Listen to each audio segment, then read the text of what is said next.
Hanash ng fanay kay Kim. Palitan na ng Avellino ang apelido.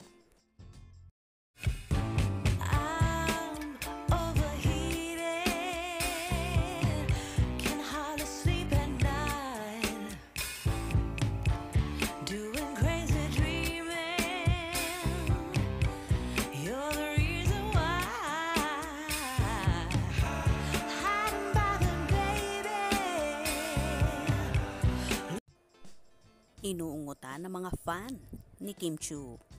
Napalitan na ang kanyang apelido para hindi na ito ma-mispronounce sa tuwing ipapakilala o masulat ng mali ang spelling ng kanyang pangalan. Tumugon si Kim sa tanong ng isang fanay sa X post nito kung anong masasabi niya dahil madalas na mali ang spelling at pag-pronounce ng kanyang apelido. Sa feed ng entertainment portal ng The Filipino Channel News, mababasa na Chiu ang nakatitulo sa article kaugnay sa success ng Dubai show ng Kim Pao.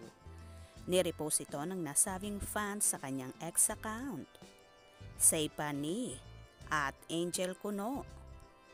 Anong feeling? Laging mali spelling ng surname mo. At Prinsesa Chinita. Chu, Chuy, etc. etc. Palitan mo na lang kasi ng Avellino. It's never wrong. Hehehehe.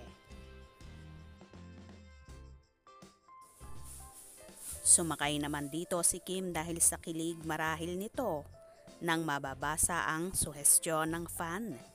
Pero hindi ito nagpahalata at sinentro ang reaksyon sa kanyang surname. Ani pa ni Kim, ha ha ha ha, basta nababasa, basa sa naaayon, ako pa rin yan. Tanong natin sa tatay ko, iba-iba ata sila ha ha ha ha. Chu, chuy, chu, hi hi hi hi. Sinawsawa naman ito ng ibang solid at sinasabing gawing Kimberly Avellino, Kim Chiu Avellino at Kim Avellino ang kanyang pangalan.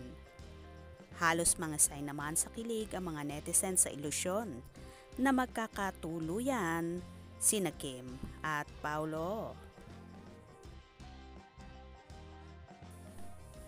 Habang sinusulat ang item na ito ay wala pang reaksyon si Kim at kahit nakatag si Paulo, wapakels ito sa request ng mga fan.